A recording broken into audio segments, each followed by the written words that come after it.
غیرت۔ ایک عورت کے دو جوان بیٹے تھے۔ ایک تو پڑھ لکھ کر کسی دفتر میں نوکر ہو گیا اور دوسرا شہر میں راج کا کام کرنے لگا۔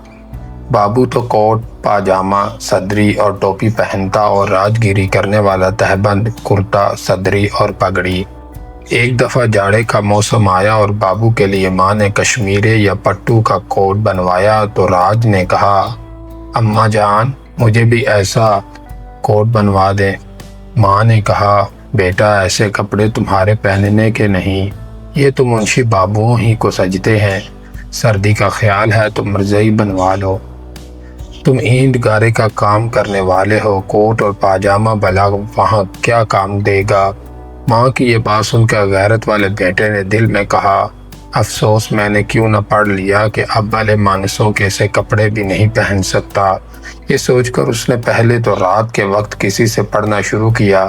جب اچھی طرح حرف پہچاننے لگا تو راج گیری چھوڑ مدرسے میں داخل ہوا اور 12 برس میں ایم اے پاس کر کے کسی اچھے عہدے پر نوکر ہو گیا۔